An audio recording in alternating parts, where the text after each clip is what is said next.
Hay muchas maneras de recuperar la antigüedad, de rememorarla. De hecho, llevamos siglos conviviendo con los clásicos, con su legado arqueológico, con sus obras literarias, con sus panteones.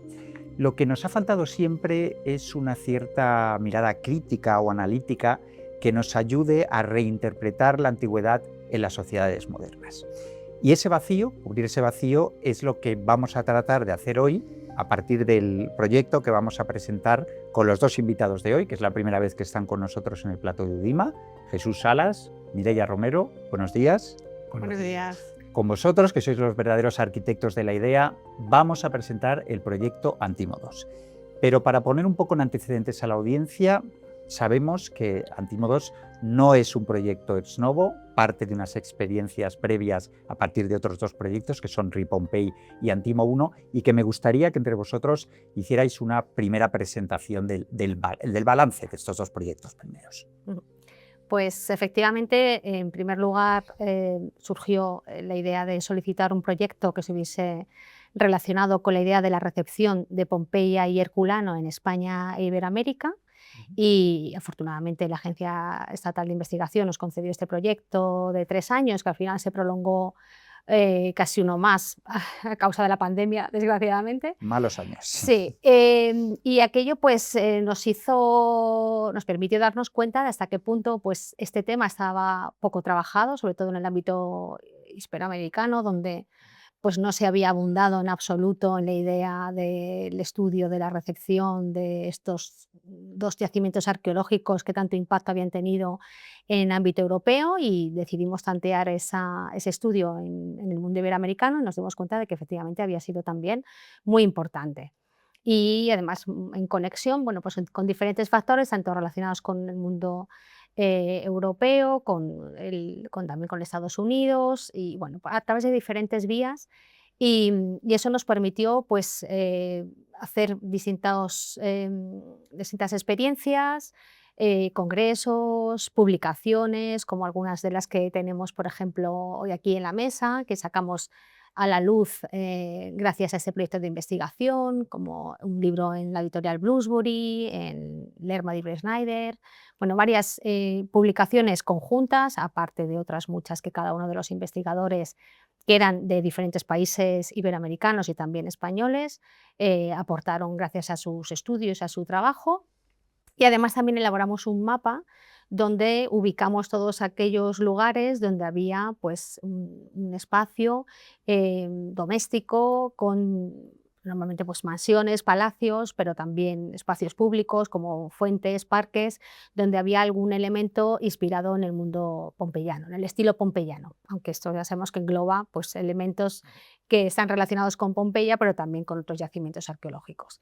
Y a partir de ahí, y puesto que teníamos un equipo bien consolidado, evidentemente pues siempre hay una cierta fluctuación, ¿no?, entre los miembros del equipo que pueden entrar o salir, pues fue cuando solicitamos el segundo proyecto de investigación, la antigüedad modernizada, que sería Antimo 1, y en ese caso pues, éramos investigadores principales Jesús Salas y yo misma, porque decidimos ampliar un poco el marco, ya no solamente ceñirnos al ámbito de la recepción de Pompeya y Herculano, sino a otros ámbitos más, no solamente en este marco, sino más abiertos al mundo griego, al mundo romano, y especialmente a las ciudades también que en el mundo iberoamericano y en el resto del continente había recibido nombres de ciudades antiguas,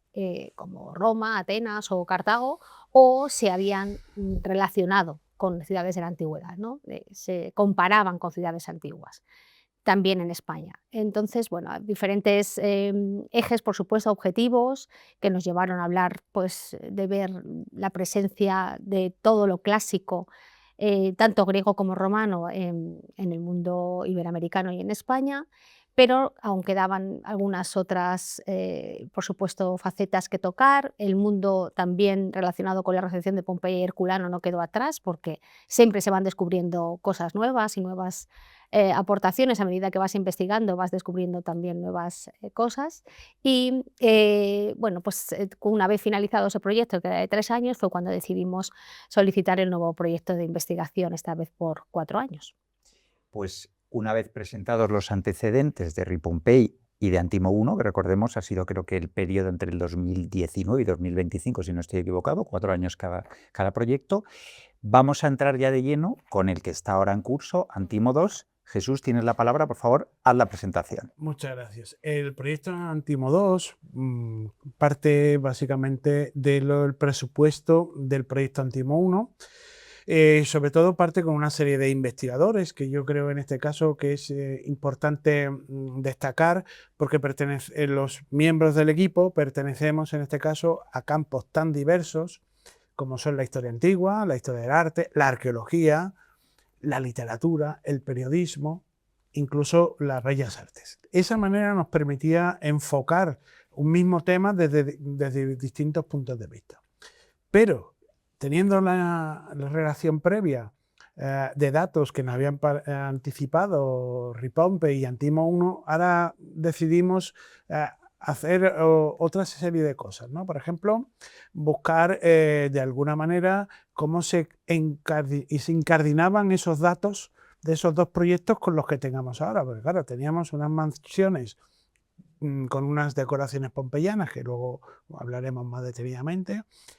Tenemos también unas ciudades que curiosamente son denominadas como Roma, como Atenas, como Cartago, donde hay esas mansiones, y nosotros nos dimos cuenta en los distintos viajes que hemos hecho de investigación que no solo están en ese ámbito, sino que hay otros ámbitos a los cuales pueden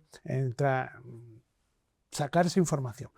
Y una de las cosas que ya nos dimos cuenta en Antimo 1 y que ahora hemos querido, en este caso, reforzar en Antimo 2 y de las cuales nos va a hablar luego Mireia más en profundidad, es el importante papel que tuvieron las mujeres. En este caso, como desarrollo y como difusora de esta influencia, ¿no?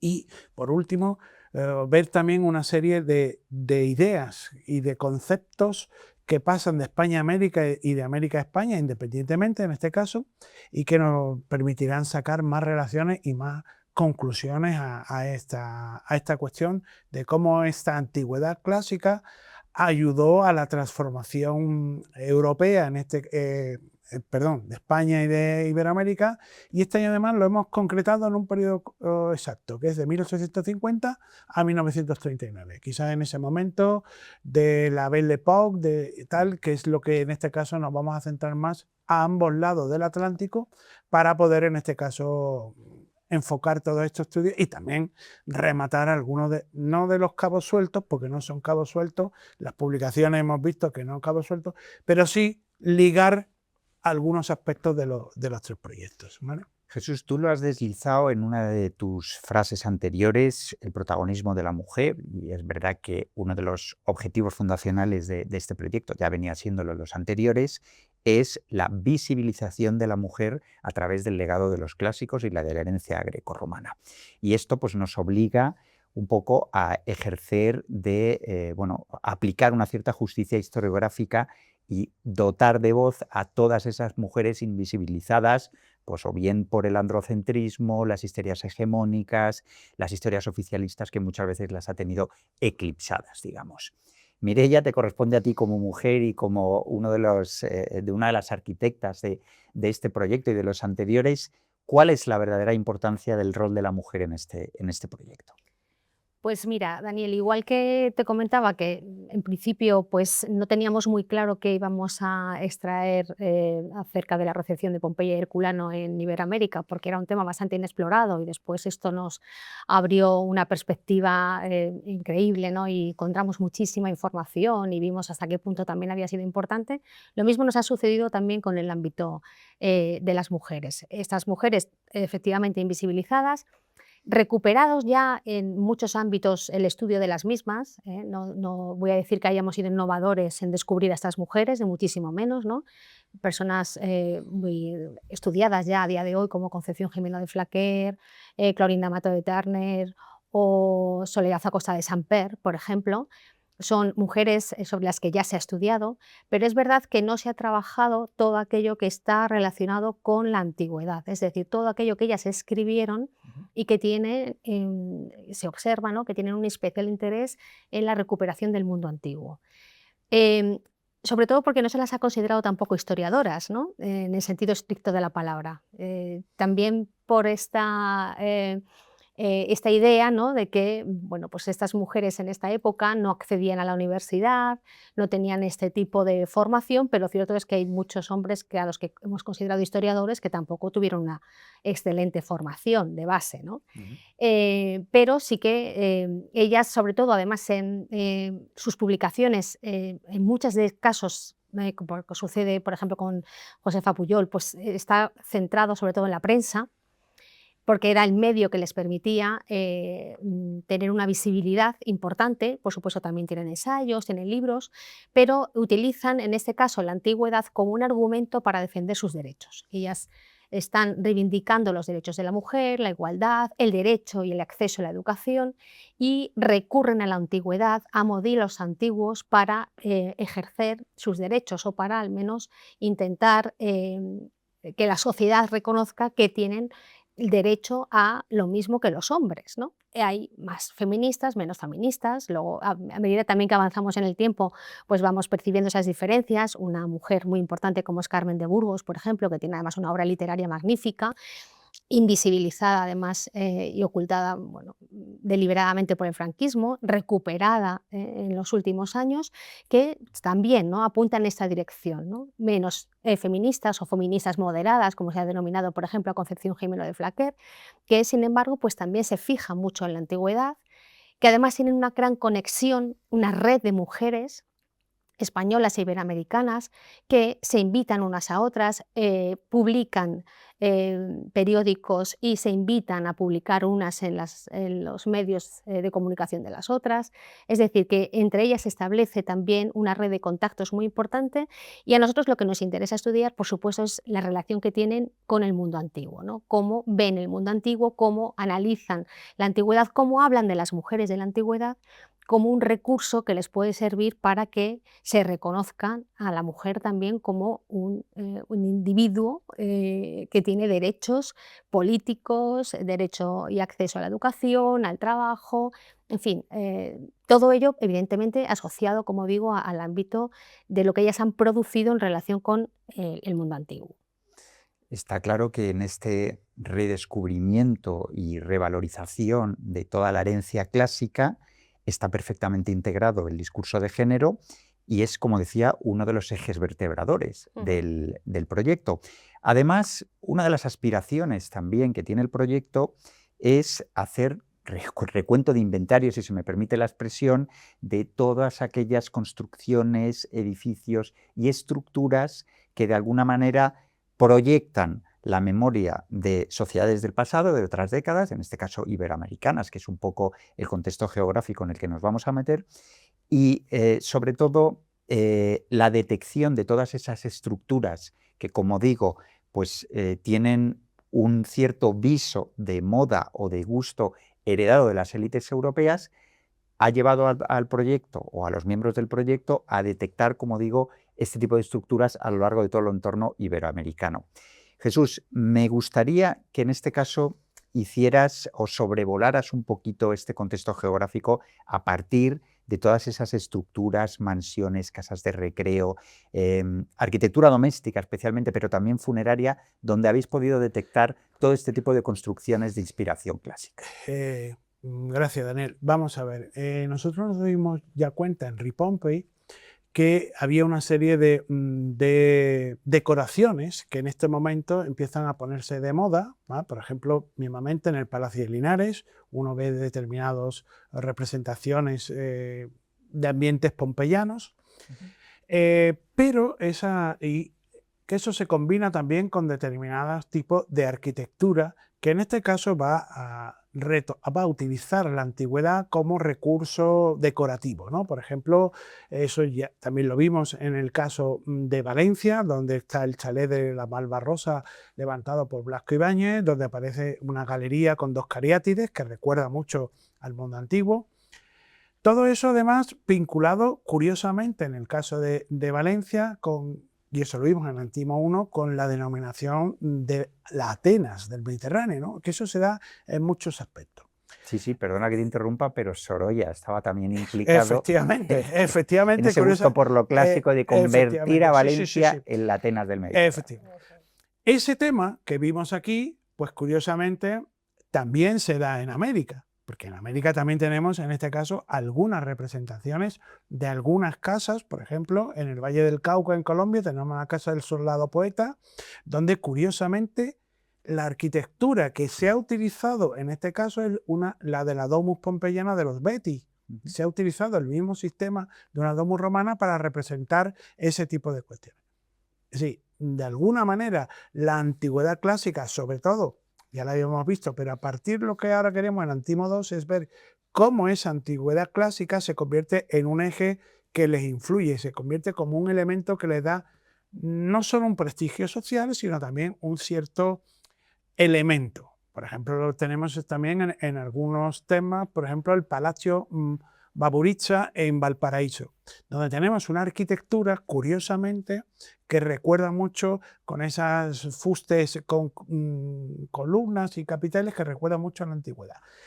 Pero claro, ahí el problema que nos planteamos en una visita que hicimos en el año 2023 a Chile para un congreso, si yo me no recuerdo fue en el 2023 cuando fuimos, y a veces me bailan también las fechas, nos dimos cuenta que muchos de estos personajes aparecen representados o tienen sus tumbas en concreto en los cementerios. Fijaros, el Palacio Baburiza está hecho por arquitectos italianos que vienen de Italia para representar en este caso esa arquitectura que se da en Europa, pero que se da aquí. Cuando uno llega al cementerio número 1 de Valparaíso, lo primero que se encuentra es una portada monumental que representa, en este caso, un templo dórico, ¿vale? Con esos frontones, con los triglifos, las metopas, las columnas estriadas, y uno entra en un mundo donde, existen numerosos panteones de familias, no solo de ascendencia italiana, sino chilenas o tal, que quieren representarse en la muerte con una arquitectura que recuerda a los templos clásicos. Esa arquitectura clásica, digamos, no solo les quiere llamar la atención en la vida, sino también en la muerte. O sea, como que la arquitectura funeraria es una prolongación del interés por la arquitectura, por el mundo griego que tienen en sus casas, creando de esta manera todo un conjunto, ¿no? Un círculo que afecta tanto a la vida como a la muerte. Claro, cuando nosotros nos quedamos así en el año 2023, nos llamó mucho la atención. En el nuevo proyecto, evidentemente, lo hemos querido integrar para poder, en este caso, combinar y saber hasta qué punto podemos interrelacionar mansiones con cementerios con denominaciones antiguas de ciudades, porque seguramente está interrelacionado. Pero vimos en Valparaíso, cuando hemos vuelto a España y hemos empezado con este nuevo proyecto, nos hemos dado cuenta que en España también existen. No solo en cementerios que se pueden visitar, sino en cementerios antiguos, por ejemplo, y desaparecidos. Por ejemplo, en el cementerio de San Ginés, en Madrid, hoy está desaparecido, pero lo podemos ver por distintos grabados conservados en el Diccionario Geográfico y Estadístico de Pascual Madoz. Repite ese mismo sistema de la arquitectura de tipo dórico, con esos frontones y tal. Y en el interior, lo curioso en este caso, el cementerio de San Ginés, que está hoy donde está hoy el Estadio Vallehermoso, se construyen una serie de panteones que recuerdan en este caso a la antigüedad. El más conocido de todos, desaparecido, pero que conocemos su dibujo, es el Panteón de los Marqueses de Espeja. En este caso, elaborado por Aníbal Álvarez Buquel, un arquitecto, hijo de pintores, amigo de los Madrazos, que recorre con ellos toda Europa. Luego acabará como profesor de arquitectura en la naciente Escuela de Arquitectura de Madrid. Pero es curioso cómo este tipo de figuras con una serie de cariátides que recuerdan a cementerios no solo franceses, sino a monumentos clásicos como puede ser el Interna Erisícrates en Grecia. De hecho, Aníbal el Buque estuvo en Atenas, ¿no? Bueno, pues uno se queda así, muy bien, no sé cuánto, desaparecido, pero curiosamente uno encuentra en el actual Panteón de España, que es el antiguo Panteón de Hombres Ilustres de Madrid, otro monumento funerario, también traído del cementerio, en este caso de San Luis, que desaparece en 1912 y en su momento eligido a la memoria de Argüelles y otra serie de políticos del periodo isabelino. La coronación de esa libertad es una obra de Ponciano Ponzano, ¿vale? Pero el monumento recuerda la estructura. Es decir, ese sistema se está siguiendo en estos cementerios que se construyen en la segunda mitad del siglo XIX y que de alguna manera sirve para marcar, en este caso, fíjate, que te digo de Argüelles son una serie de políticos ilustrados que se le entierran. Pero claro, el problema, tú dices, bueno, y esto se sigue manteniendo. Se va uno al Cementerio General de Valencia y en ese Cementerio General de Valencia pues existe todo ese tipo de cuestiones, ese mismo gran galería con arquitectura y bueno, también nos hemos dado cuenta de que este mismo galería de arquitectura, por ejemplo, está en el Cementerio de México. Simplemente mencionarte la tumba de Benito Juárez, el gran político mexicano, es un templo dórico. O sea, esa recuperación, si uno quiere en este caso, de este tipo de elementos que llaman la atención, el por qué les interesa en este caso la vida y la muerte, pero donde la arquitectura greco-romana juega un papel bastante importante, ¿vale? Sí, evidentemente todas estas manifestaciones que tú has expuesto ahora son fruto de modas, de gustos, de proyección de la memoria, de procesos de mímesis, de sugestión colectiva en ocasiones. Con este primer desarrollo, Jesús, digamos, tú has tridimensionalizado todas estas estructuras. Me gustaría que hicieras lo mismo tú, Mireia, pero esta vez con otro tipo de representaciones. Me refiero a retratos, a postales, a composiciones que también son reflejo de modas de la época y de muchas veces pues esa capacidad imitativa que tienen las élites de fijarse en otras élites. Efectivamente, claro, la imagen es muy importante y lo había sido siempre a lo largo de la historia y ya desde el Renacimiento, ¿no? Cuando se recupera el mundo de la antigüedad clásica, la imagen es esencial, el arte está bien presente, pero claro, ahora llega la fotografía y la fotografía nos permite ver otras perspectivas también, ¿no? Ahí hay un campo riquísimo, porque no son solo las fotografías de restos arqueológicos, que son muy importantes y que permiten a través de la prensa dar a conocer esos yacimientos. Eso es algo muy interesante, ¿no? El ver cómo no es la publicación erudita únicamente, es cómo se da a conocer todo eso a través de la prensa, que tiene un eco social enorme. Entonces, ahí ya lo habíamos visto, por ejemplo, con Pompeya y Herculano, cada vez que sale a la luz se excava una casa o se excava alguna zona del yacimiento especialmente relevante, se da a conocer en los medios de comunicación y la prensa lo lleva a todos los rincones del mundo. Parece que estoy hablando en presente y es que sigue siendo así, claro, Sí, tiene lo un sé. eco social enorme, ¿no? Cualquier noticia Mucho sobre un impacto mediático descubrimiento, tiene, sí. exacto, y lo ha tenido siempre, o sea, lo tiene en la actualidad y lo tuvo siempre.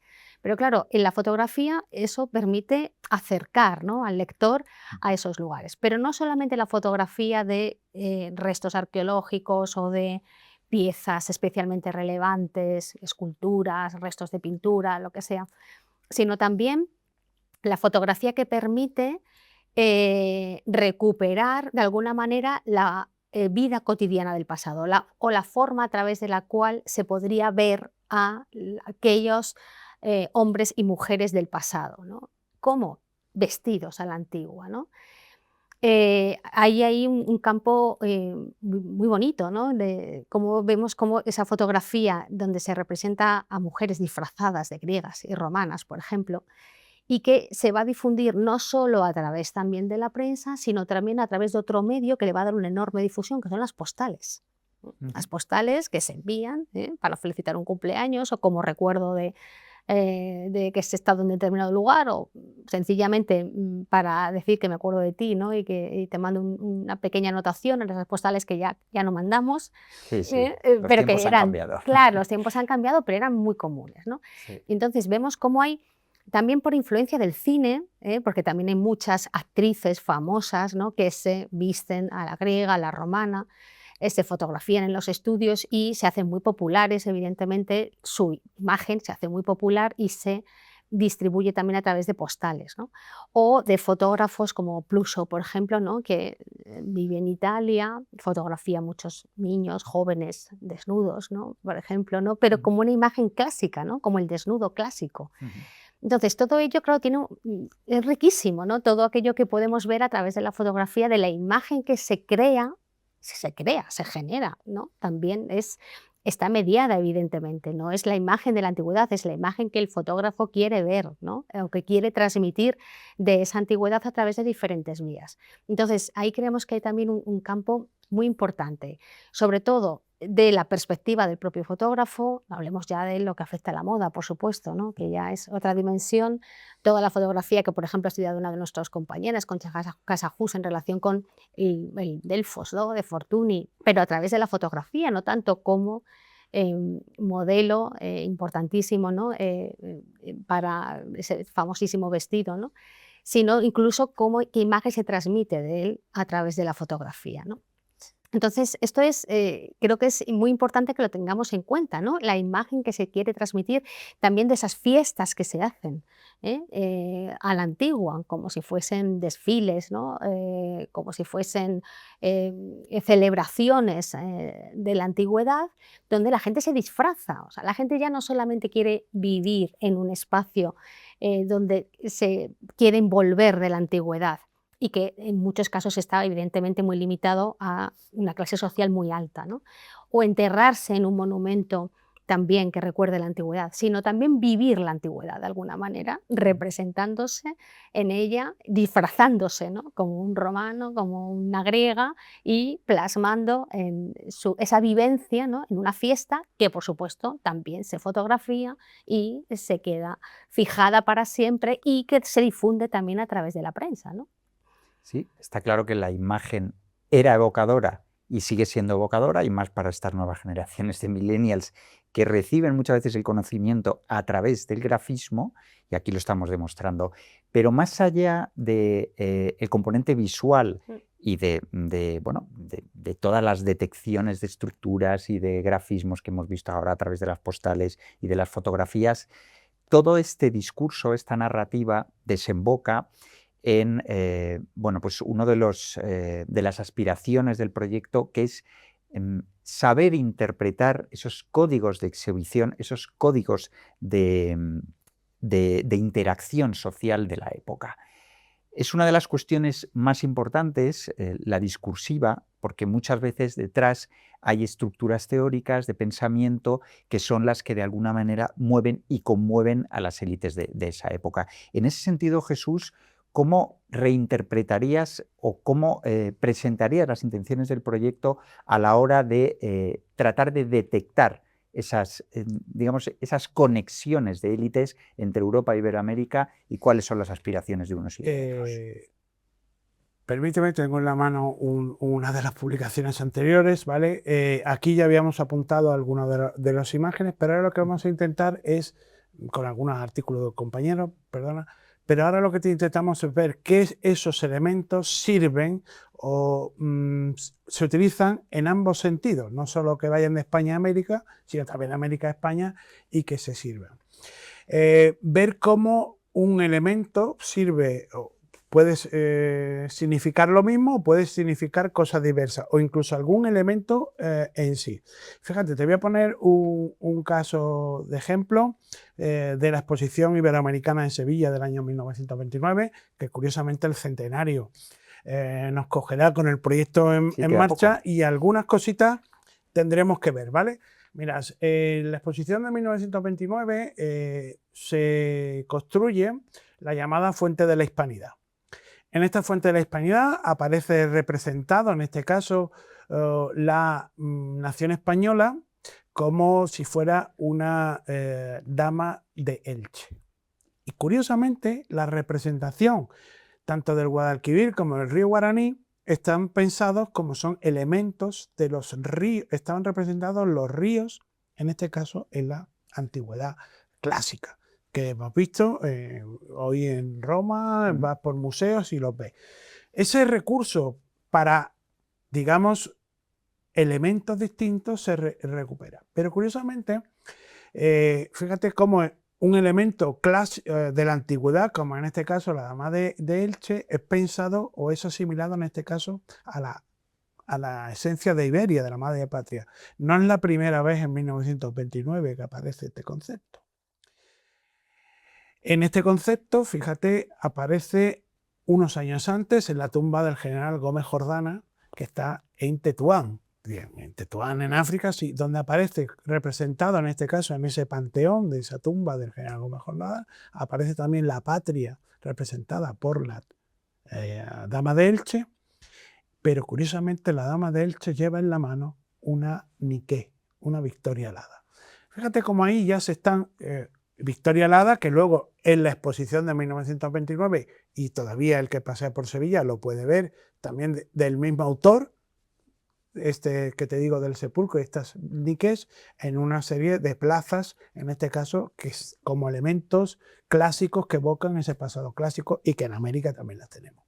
Por tanto, ver que esos elementos son los que sirven para ver cuál es el pensamiento que subyace bajo esta utilización del mundo clásico y que luego se va a transmitir también no solo en literatura, en decoraciones, en viviendas, en mausoleos y en cementerios en general, un poco qué elementos son. Hemos visto algunos que puedan ser en proyectos anteriores, pero ahora nos gustaría más centrarnos y en profundizar en cuáles son estos elementos más determinantes. Ahora que has expuesto todo esto, Jesús, me consta que otro de los objetivos del proyecto es la producción de mapas interactivos, algo que sitúa al proyecto, digamos, en línea o en sintonía con las demandas sociales que hay ahora mismo de información rápida, localización de todo aquello que hemos ido citando, porque digamos que te conecta más con las nuevas generaciones, con los de la generación Z, y esto lo agiliza de alguna manera.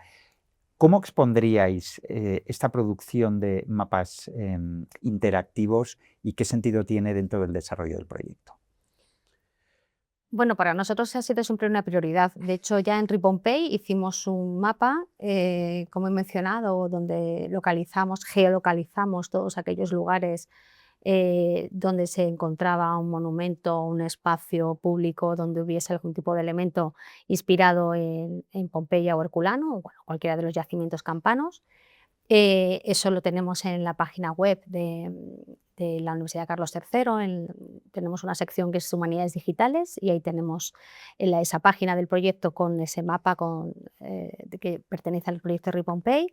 Después, en el proyecto Antimo 1 hicimos un mapa semejante, pero donde ubicamos las ciudades que tienen nombre de ciudades antiguas o que se han relacionado, se han comparado con ciudades de la antigüedad.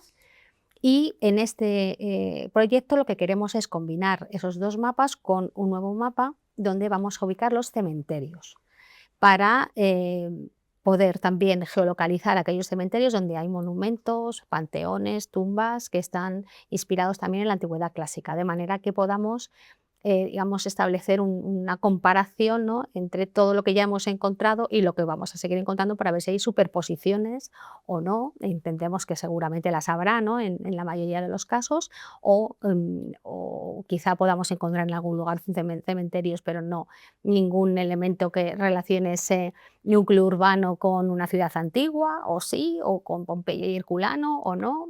Ya veremos, ¿no?, si son más griegos o más romanos, pero esa es la idea, ¿no?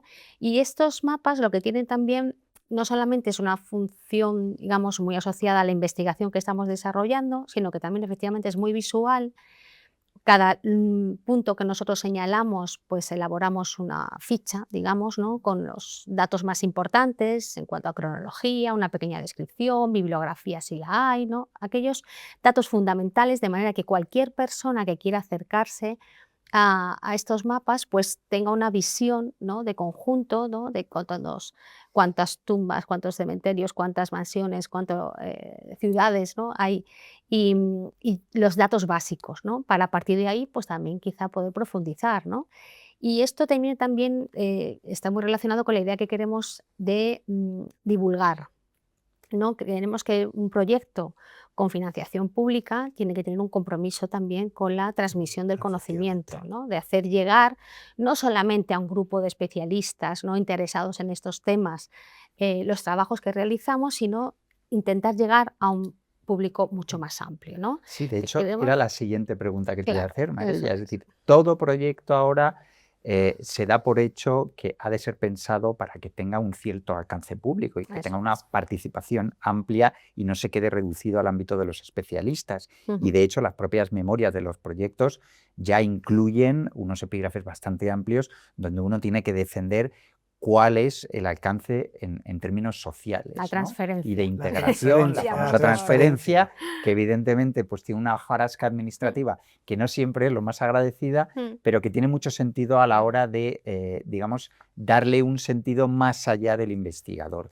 En ese sentido, el proyecto de Antimo 2 tiene claras cuáles son las líneas del plan de divulgación y cuáles son los medios que va a utilizar para llegar al mayor público posible. Pues eso yo te voy a responder, porque en parte ya partimos con el Timo 1 de alguna serie de cuestiones, como fueron publicaciones en diarios como The Conversation, TikTok. Hicimos una cosa que se llamaba Antimo por el Mundo, y era que cuando alguno de nosotros en algún viaje a algún congreso que hemos hecho, veíamos algo, pues grabamos un vídeo y lo difundíamos en redes sociales. Eso va a seguir siendo fundamental, porque es la forma de llegar. Mucha gente a lo mejor no va a leerse uno de estos libros, pero sí va a ver en este caso lo que es un podcast, que ahora es otro tema que queremos hacer, porque es también importante esto que te digo, difusión de redes sociales. Y antes de seguir, una cuestión. Este libro de la antigüedad modernizada, lo digo porque ayer lo vi. Tiene 200 likes en Instagram. Yo no sé si eso es mucho o no, Y los que quedan. pero que yo sepa, para mí, yo digo, 200 likes. Pues oye, esto es una cosa que para mí me llama mucho la atención. A nuestro nivel. Sí, es verdad. Pero ya no solo eso, sino una cosa que ya se empezó con Ripompey, hemos seguido con Antimo y seguiremos con Antimo 2, que es la Semana de la Ciencia. La Semana de Ciencia para nosotros es fundamental porque hacemos una serie de actividades en museos, en colecciones, al alcance de todos, lenguaje para todos, y sobre todo donde les mostramos, ¿no?, nuestro proyecto y les hacemos que vean con otros ojos cómo es la antigüedad clásica que se conserva en las colecciones en los museos españoles. Y hasta ahora yo estoy muy contento del resultado que hemos tenido porque es fundamental. Entonces yo creo que con eso que seguiremos en estos casos, más el tema de los podcasts que ahora mantenemos y la web, yo creo que haremos una buena transferencia de conocimiento, que eso siempre es importante, y yo estoy muy contento de los proyectos anteriores con algunas ideas que han sido fantásticas y ahora seguiremos y ampliando en este caso. Bueno, yo creo que es bastante prometedor el desarrollo del proyecto. Son 4 años por delante donde hay tiempo más que suficiente para que se vayan cumpliendo metas y se vayan consiguiendo los objetivos planteados en un principio. Para acabar esta batería de preguntas, me gustaría darle un poco un viso de actualidad a un proyecto que está en curso ya, que ha comenzado, está oficializado y ha echado a andar ya, que es el próximo congreso que hay planteado en México en septiembre del 2026. ¿Qué podéis anticiparnos en ese sentido por un congreso que está, como quien dice, a la vuelta de la esquina y que muchos de los miembros del equipo de investigación estarán presentes ahí? Otros también lo harán online. Bueno, pues es, digamos, el primer gran encuentro que vamos a tener todos los miembros del proyecto. En todos los proyectos anteriores siempre hemos realizado congresos anuales donde, si no es presencialmente, al menos de forma híbrida, podamos compartir las investigaciones que estamos desarrollando a lo largo del mismo. Si no, no tiene mucho sentido. Tenemos que compartir lo que hacemos y tenemos que darlo a conocer. Entonces, nuestras compañeras en México, Gabriela Huidobro y Elvia Carreño, están organizando este congreso allí, con el TEC de México y con la Universidad Autónoma de México. Así que nos veremos allí del 23 al 25 de septiembre. Tú también, Daniel. Yo también, y Creo que para nos los que nos estén encontraremos escuchando, allí. ya saben que el proyecto está. Sí, se transmite, vamos, además será retransmitido en streaming, es decir, Mm. que si no se puede estar presencialmente, que sería lo ideal, que todos pudiésemos encontrarnos presencialmente para compartir los primeros avances que hemos realizado en los objetivos que hemos venido desgranando a lo largo de esa entrevista, pues al menos que puedan seguirnos online. Trataremos de reunirnos todos los que podamos. Bueno, participaremos todos los miembros del equipo del proyecto, todos vamos a contribuir con algo, Ujú. así que creo que es una excelente ocasión para, después de un año, porque en realidad el proyecto se puso en marcha a través de, bueno, por lo menos por la contabilidad que lleva el Ministerio, haremos un año en septiembre. Bueno, pues ya toca, ¿no?, que nos reunamos y podamos compartir nuestros primeros avances y, por supuesto, esto después se plasmará en una publicación, porque siempre lo hemos hecho así, ¿no? Todos estos libros que tenemos por aquí pues son frutos, la mayoría de ellos, de encuentros previos que después pues hemos dado forma de monografía, porque es otra forma, por supuesto, de dar a conocer lo que se investiga. Si no se publica, pues no, queda en el aire, ¿no? Efectivamente, las iniciativas editoriales, las publicaciones de alto impacto, pues son, por lo menos para muchos de nosotros, el objetivo prioritario de este proyecto. Os doy las gracias, Mireia, Jesús, por habernos presentado Antimo 2. Yo creo que los mimbres están más que atados y hay visos suficientes para saber que este proyecto va a salir adelante y lo va a hacer por la puerta grande, y espero que nos veamos pronto, no sé si en México o en cualquiera de las otras visitas. Muchas gracias. Muchas gracias. Muchísimas gracias a los dos, muchísimas gracias a la audiencia hoy que hemos presentado Antimo 2, y espero que nos veamos pronto en cualquiera de las iniciativas que tiene planteado el proyecto. Muchas gracias, hasta pronto.